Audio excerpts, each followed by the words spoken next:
पूजा पाठ व्यवस्था बंद करो। हम यही सब लोग से कहेंगे। पूजा पाठ में कुछ नहीं है। जो पूजा पाठ में आप व्यर्थ पैसा गवाते हो वो अपने बच्चों को पढ़ाने लिखाने में देवी की पूजा करने जाती है, निहार धोआ के पूरा पाठ, और उधर से पंडित जी चित्तर हम लाते आवेगा और फट से काम बढ़ जाएगा। वो स्नानों करके नहीं आता है और उसको हम लोग क्या करते हैं, वो लाते हैं 3 बार।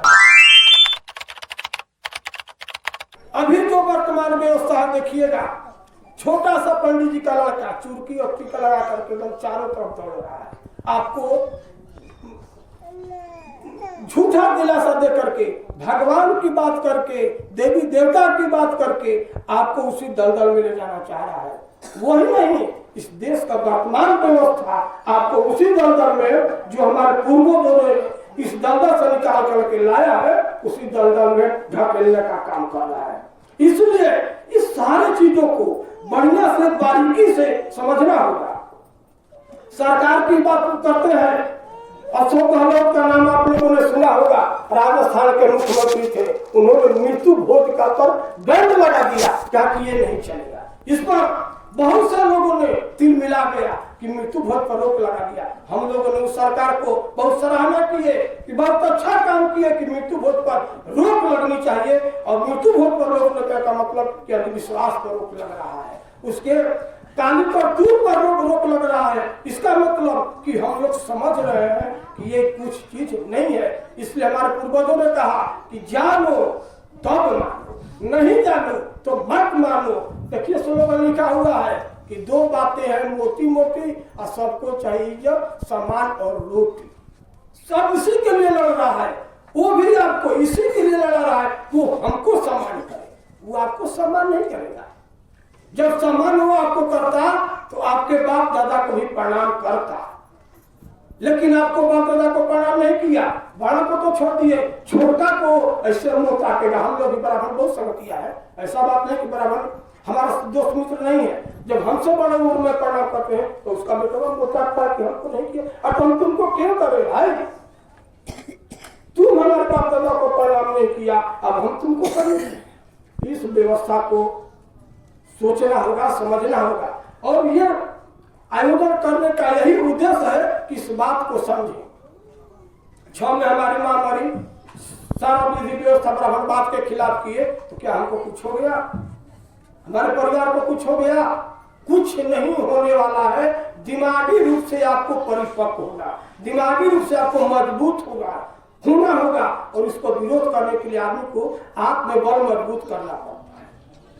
बहुत से हमारे गांव में आपको उल्टा पुल्टा बातें समझाएंगे। हम लोगों को भी बातें करते हैं, देवी देवता की भी बातें करते हैं, समझाते हैं, लेकिन हम लोग तर्क देते हैं, डरते नहीं है किसी देवी देवता से, किसी भगवान के नाम पर, किसी ब्राह्मण के नाम पर। डरेंगे तो आप मरेंगे।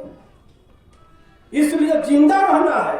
जिंदा रहने का मतलब कि प्राण नहीं, प्रतिष्ठा के साथ जिंदा रहना है। तो आपको ब्राह्मणवादी व्यवस्था, पूंजीवादी व्यवस्था के खिलाफ आपको लड़ना होगा, और लड़ने के लिए यही कार्यक्रम करना होगा। उसके तहत बनाए हुए कायदे कानून को तोड़ना होगा। हम उस व्यवस्था को नहीं मानेंगे। जब हम एक व्यवस्था कर रहे हैं, किसी को उसको बुला रहे हैं, तो कह रहा कि हम नहीं करेंगे, तो तुम्हारा बनाए हुए व्यवस्था में हम क्यों जाएंगे?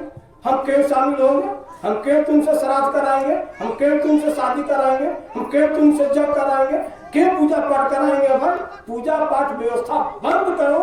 हम यही सब लोग से कहेंगे। पूजा पाठ में कुछ नहीं है। जो पूजा पाठ में आप व्यर्थ पैसा गवाते हो, वो अपने बच्चों को पढ़ाने लिखाने में खर्च करो। हमारे अगल बगल का हम नाम नहीं रखेंगे, जब उन लोगों के पास गरीबी, देखिए हम लोग कैसे फंसते हैं। जब हम लोगों के पास गरीबी रहती है तो हम लोग श्रम करते हैं ना, चाहे जिस क्षेत्र में श्रम करते हैं। और जब हम लोग पास पैसा हो जाता है तो भगवान की तरफ मुड़ जाते हैं। सारी महिलाएं पुरुष जो भी, उसके अंदर एक भगवान घर बना लेता है कि भगवान की कृपा से ही तुमको ये सारा धन संपत्ति मिला है। जिस दिन भूखे मर रहा था उस दिन उसको भगवान नहीं दिया। उस दिन लोगों ने कहा श्रम करो, उस दिन कहा कि श्रम करो, मेहनत करो, पढ़ाई करो, लिखाई करो। इसके लिए उसको समझाने का काम किया। जब वहाँ उसके पास पैसा हो गया, संपत्ति हो गया, घर हो गया, दरवाजा हो गया, तो सीधे भगवान की तरफ मुड़ गया। इसलिए यहाँ के लोग क्या दिमाग में बसा है कि यहाँ का जो भगवान है सुप्रीम कोर्ट है। सारे गलती करो, देखिए बहुत सी सारे गलती करो, भगवान को चढ़ा दो, वो आपको माफ कर देगा। एक मास्टरनी थी, हम लोग ट्रेन में जा रहे थे, बातचीत होने लगी, वो बाल बच्चा की बात करने लगी, तो हम कहे कि इनका भगवान की कृपा से दूसरे बच्चा इनका रहा। हम कहने से मास्टरनी जी आपसे हम सवाल करें, उसका जवाब दीजिएगा। तो हाँ, अब तो कितना उम्र में शादी हुआ है आपको? अब तो हुआ है 20 साल की उम्र में। तो भारत में तो इतना गर्मी है कि 18 वर्ष में बच्चा पैदा हो जाता है। तो क्या भगवान की यहाँ आवेदन दिए थे कि हमको शादी होगा तबे बच्चा पैदा होगा? इसका मतलब है कि शादी व्यवस्था होने के बाद ही बच्चा पैदा होता है। अगर भगवान को देना होता तो उमा भारती को हो गया होता, ऋतुमरा को हो गया होता, वसुंधरा को हो गया होता, जया किशोरी को हो गया होता। इस सारे लोग भगवान के बहुत नजदीक रहने वाले हैं, पूजा पाठ करने वाले हैं, उन लोग को बच्चा हो गया होता। लेकिन किसी को बच्चा नहीं हो रहा, इसलिए कि मर्द के संपर्क में अभी नहीं है। जिस दिन जुआ अवस्था में आकर के वो शादी के बंधन में बंध जाती है, उसको बच्चा होगा, भगवान के देने उन्हें से नहीं होगा। बहुत से लोग सवाल करते हैं कि फलाना का तो नहीं हो रहा है, ठीक है, उसको भी मानते हैं, तो उसका भी वैज्ञानिक कारण है, उसका भी वैज्ञानिक कारण है। जाओ जांच कराओ, शुक्राणु की संख्या कम है तो उसको बच्चा पैदा करने में दिक्कत होगा। एक जुआ अवस्था, चुस्त दुरुस्त तंदुरुस्त आदमी जब वही अवस्था में आता है उसको बच्चा हो जाता है। देखिए बिना खाए पिए एक आदमी के 10 को बच्चा है तो भगवान को रोक देना चाहिए ना भाई, किसको 10 को हो गया तो 3 को दे के बंद करे, नंबर को लगा है, नंबर को लगाए। इसलिए बच्चा पैदा करने में, समाज को बढ़ाने का भगवान का कोई दिन नहीं है। जब भगवान का दिन होता तो भारत इतना पिछड़ा हुआ नहीं होता, भारत इतना पिछड़ा हुआ नहीं होता। आज कृषि के क्षेत्र में पिछड़े हैं, शिक्षा के क्षेत्र में पिछड़े हैं, आज पिछड़ा हुआ हम लोग नहीं रहते। भगवान का पूजा यहाँ से हजारों सालों लाखों से हो रहा है, भगवान को तो कुछ करना चाहिए, भगवान कुछ नहीं कर रहे हैं। अब देखिए रामराज की बात हो रही है, रामराज की बात कीजिए तो रामराज में कौन सी था? ट्रेन, प्लेन, टेलीफोन, कुछ था? कुछ नहीं था। तो क्या करें, इसको जितना जो विकास हुआ है इसको नष्ट करो, रामराज लाओ। अरे रामराज में बहुत बड़ा अत्याचार हुआ था, हमारे साधु संत, हमारे साधु संतों को मारा गया था, उनको गला काट दिया गया था।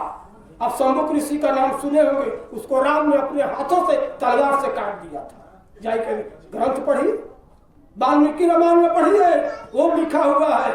और तुलसी कृत ने उसको चर्चा भी नहीं किया तुलसीदास ने कि शंभुक ऋषि को राम ने मारा, लेकिन आपको शंभुक ऋषि को राम ने अपने हाथों से मार दिया। क्यों? आपके और हमारे जैसे लोगों को शिक्षित कर रहे थे, पढ़ा रहे थे, समझा रहे थे। और राम को ये नहीं चाहिए कि आपको अति पिछड़ा का लड़का, हरिजन दलित का लड़का, पिछड़ा वर्ग का लड़का वो पढ़े और उन लोगों के सामने आकर के खड़ा हो जाए कि हम भी आपके सामने हैं और आपके बराबर है, समानता की बात नहीं करे। इसलिए राम ने मारा।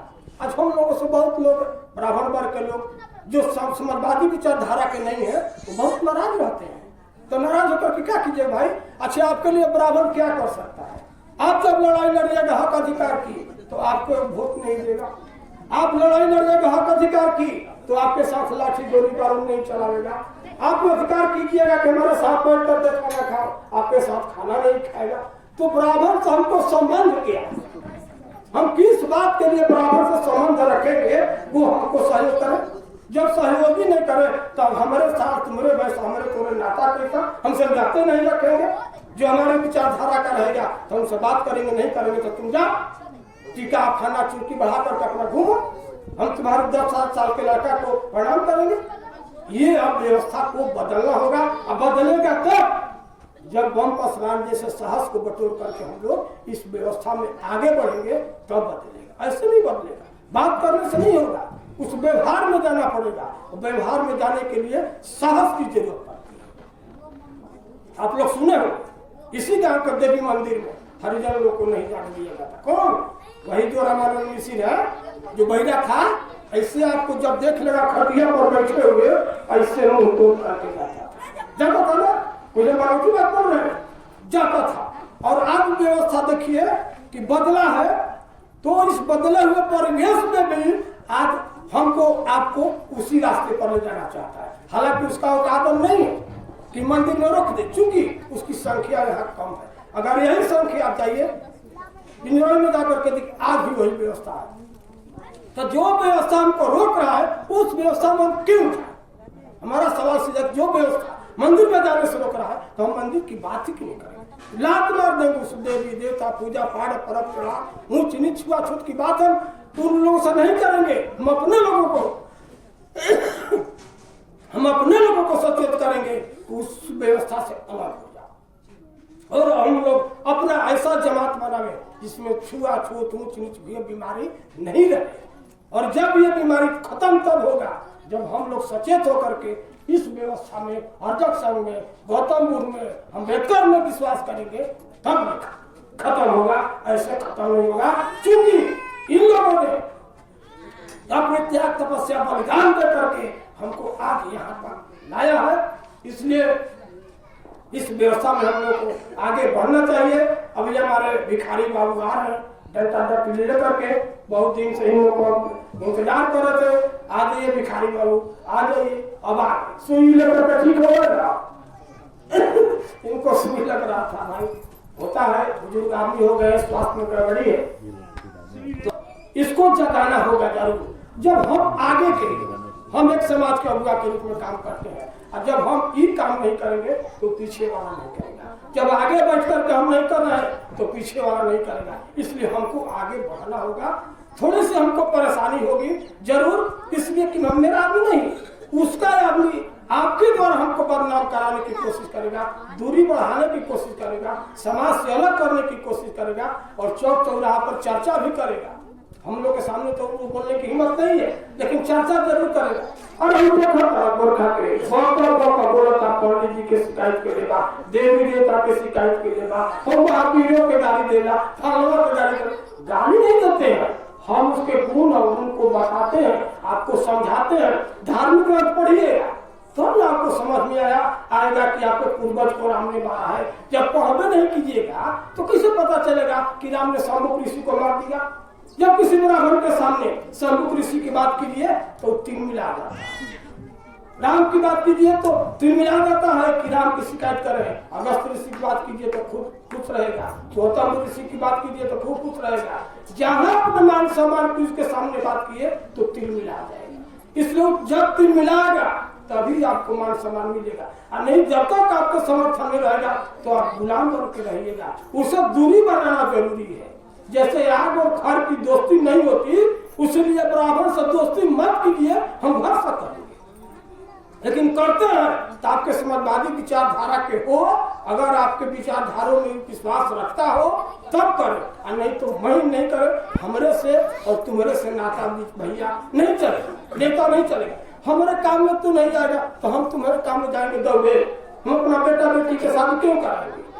एक आदमी को कमाने में ध्यान दीजिएगा। मैं हर बात में बता रहा हूँ, यहाँ सूर्य मंदिर है, वो कवर साहब है, चौखवा कवर था, यहाँ देखिए रहे हैं, जिसको एक पैसा का ज्ञान नहीं है, आरती लेकर के वो पत्थर के आरती घुमा दिया और 300 रुपया कमा लिया। हमारा आदमी को 300 रुपया कमाने में 8 घंटा काम करने पड़ेगा, लुक लहर बरसात में, तब 300 रुपया कमाएगा और बैठल के अपना कमा दिया। कोई भीड़ नहीं, कोई विज्ञापन नहीं, कोई विद्वता नहीं, पंडित जी को बाहर कर दिया, मंदिर में जाओ बंद। आज मंदिर को क्यों जोर हो रहा है? इसलिए कि आपको नहीं, डायरेक्ट वैकेंसी उसका, तो जिसमें उसका डायरेक्ट वैकेंसी है तो हम उसके लिए क्यों लड़े भाई? हम क्यों मंदिर की बात करें? हम क्यों पूजा पाठ की बात करें? अगर ये बात करने में हमको कोई मना नहीं करता है तो हम मानने वाले नहीं है।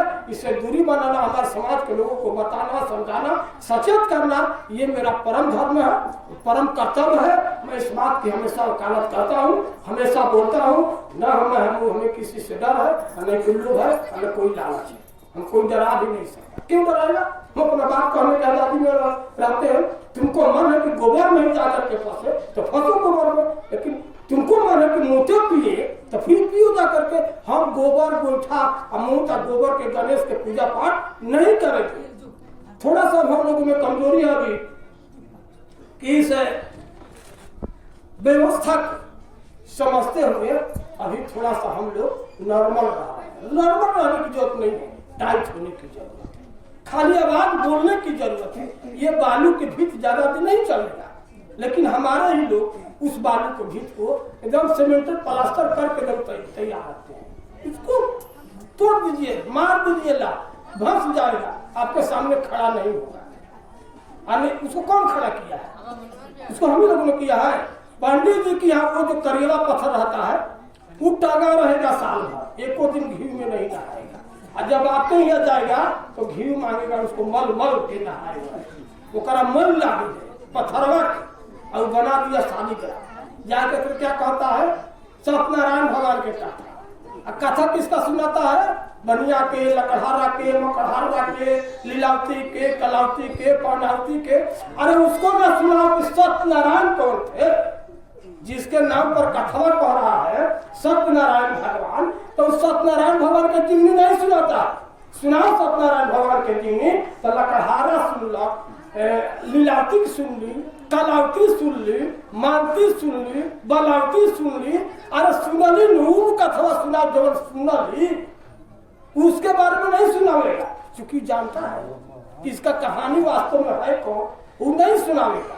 सुनावेगा लकड़हारा बकड़हारा। अब देखिएगा, हमारे घर की महिलाएं देवी की पूजा करने जाती है, निहार धोआ के पूरा पाठ, और उधर से पंडित जी छूतर हम लाते आवेगा और फट से काम बच जाएगा। वो स्नानों करके नहीं आता है, और उसको हम लोग क्या करते हैं? गोड़ लगते हैं, 3 बेरा बाबा। उधर से खेत में गया है, आलू कोड़ने के, प्याज लहसुन के, बकरी के खेती के लिए 13 दर्जन बकरी पोस ले। उधर से आवेगा, हम लाते से फट से काम बच जाएगा। मैंने व्यवहारिक हम तक कर हम बता रहे हैं। इस तरह के व्यवस्था में आप विश्वास मत कीजिए, इस व्यवस्था में विश्वास कीजिए जो आपको कहता है कि सजग हो जाओ, प्रकाशमान बनो, अपने आप में प्रकाश पैदा करो, यानी कि शिक्षा पैदा करो। वैसे समाज में हमको विश्वास करना, वैसे लोगों के साथ रहना है जो हमको आगे की ओर बात बताता है, और नहीं तो इसी देवी देवता बड़ा त्योहार उच्च नीच छुआछूत में आपको समेट करके रखता है। ऐसा व्यवस्था में हम विश्वास कभी नहीं रखते हैं। हमारे अंदर लड़ाई झगड़ा पैदा करने वाले लोगों में हम विश्वास नहीं रखते हैं। इसलिए ज्यादा से ज्यादा चाहेंगे कि हमारा लोग सचेत हो, और इस अंधविश्वास में भाषा से आप निकलिए। आप कब निकलिएगा? उसका मुख्य यही है, शादी और शराब। जब तक का शादी और शराब से में ब्रह्मवादी व्यवस्था से दूरी नहीं बनाइएगा तो आप हमेशा फंसे रहिएगा। आपके घर जाता है तो क्या करता है पंडित जी? गोड़ धुलवाता है। आपके यहाँ खाना खाएगा तो आदर सत्कार से आपको बैठाते हैं, और उसके घर जाइएगा तो गिलास में पानी पी लीजिएगा ना तो कहेगा कि खाना पीजिए। चाहे अंदर से आप मानसिक रूप से कमजोर है तो आप खंगार करके आइएगा, क्योंकि आपके अंदर इतना डर पैदा हुआ है कि ब्राह्मण घर खा लिए और बर्तन और ये छिपा थाली और गिलास नहीं खंगारेंगे तो हमारे ऊपर पाप चढ़ जाएगा। इस तरह से आपको कमजोर कर दिया गया है, आप कमजोर हो गए हैं। इसलिए इस दिमाग को मजबूत करना होगा। हमारे एक लड़का कहा कि भैया तो ठंडा के दिन में कम नहाते हैं, तो हाँ कम नहाते हैं, ठंडा को लग जाता है। अब तो हम नहीं नहाते तो देहिया भारी हो जाता है। तो तुम्हारा देहिया भारी नहीं होता है, तुम्हारा दिमाग भारी हो जाता है कि हम स्नान नहीं किए हैं, हम पूजा पाठ नहीं किए हैं, हम देवी देवता के यहाँ नहीं गए, इसलिए तुम्हारा दिमाग भारी हो जाता है। देहिया भारी नहीं होता है, अब हमको दिमाग देहिया दोनों भारी नहीं होता है, क्योंकि हम दिमाग में अटैच नहीं करते। अब बहुत से लोग देखिएगा, जाता है लोग मंदिर में, स्नान नहीं करेगा तो औरत झुकने नहीं देगी। वर्तमान समय में हम देख रहे हैं कि जहाँ श्राद्ध के अभी लोग खा के जा रहा है उसको औरत नहीं झुकने दे रही है। कहा भाई अथवा रहे अशुभ के खा करके। हम 20 साल पहले देखते थे, 10 साल पहले देखते थे कि इस पर बहुत लोग दूरी बना लिया था, इसको माने समझ ही नहीं आता। वर्तमान में हम देख रहे कि जब से व्यवस्था बदला है तो हम देख रहे कि औरतों के अंदर कितना घर कर गया है कि खाना खा कर आइएगा तो स्नान करके जाना है, मीट मछली खा लिए तो स्नान करके जाना है। कि वर्तमान 10-15 वर्षों की हम बात कर रहे हैं, 15 वर्षों की हम बात कर रहे हैं, इस तरह से हो गया है। हम जाते हैं मंदिर, सब लोग जानते हैं, हम 3-4 दिन के बाद स्नान करेंगे तो वो हमको नहीं पकड़ ले आता है। और कुछ लोग पकड़ने के डर से, छुआछूत के डर से तुरंत स्नान करेगा, ठंडा के दिन है मार देगा, सर्दी खांसी बुखार जुकाम सब पकड़ लेगा, डॉक्टर आ जाएगा। हमको से डॉक्टर कुछ भी नहीं करते, जानता है कि तो मनवे नहीं करता है तो बीमारियों इसको कहा जाएगा। तो इस तरह के दिमाग को आप लोग मजबूत कीजिएगा तो ये आपको छूने वाला नहीं है, ब्राह्मणवादी व्यवस्था आपको छूने वाला नहीं है, और देवी देवता आपको भी कुछ करने वाला नहीं है। ये देश सैकड़ों सालों से गुलाम रहा है, इसी देश में थे देवी देवता ना, क्यों कहीं चले गए थे दूसरा जगह। इसी देश में लोग दुर्गा कालिया के नाम लेकर के लोग लड़ते थे, सारे लोग देश के लोग गुलाम हो गए, सारे लड़ाई हार गए। तो जब ये देवी देवता में ताकत होती तो जय बजरंग बली जय दुर्गा काली तो अगर के लड़ते तो सारे लोग मारे जाते। अगर उन लोगों में ताकत होती तो आपको जिता देता। अगर भारत के इतिहास में एक भी उदाहरण के आप लोग को कहते हैं कि दे दे कि देवी देवता काटी के नाम पर अगर लड़ाई लोग जीता हो, अगर वो लोग जीत गया होता तो भारत गुलाम कैसे। इसलिए देवी देवता के चक्कर में नहीं, ये आपको कमजोर करेगा, आपको मजबूती नहीं देगा। इस अंधविश्वास के दलदल से आगे निकलिए। अगर आपको मजबूत बनना है तो इस दलदल से आपको आगे निकलना होगा हर हालत स्थिति में। हमारे बगल के थे रामेश्वर कवि जी,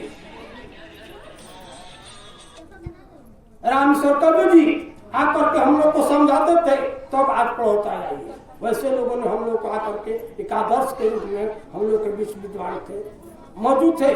आज दुख की बात होती है, ईश्वर की घड़ी में भी याद करते हैं कि आज वो नहीं है, आज हम लोग कमजोर हैं। उनका एक त्याग था, तपस्या था, पढ़े लिखे बहुत बड़े विद्वान नहीं थे, लेकिन उनके अंदर जो समझदारी थी वो समझदारी आज पढ़े लिखे लोगों के बीच में नहीं है। वो तो किताबें कीड़ा बने हुए हैं, किताब में रट रहे हैं, लेकिन सामाजिक ज्ञान का अभाव है। जब तक आपको सामाजिक ज्ञान, इस सामाजिक बुराइयों के बारे में आपको अध्ययन नहीं करेंगे तो आपको ज्ञान नहीं होगा। किताब तो पढ़ ही लेते हैं। कहा जाता है कि गधा के पीठ पर वकालत की किताब रखने से गधा वकील थोड़ा होगा। वकील बनने के लिए बुद्धि दिमाग की जरूरत है, संघर्ष की जरूरत है। संघर्ष कीजिएगा शिक्षा के क्षेत्र में। तो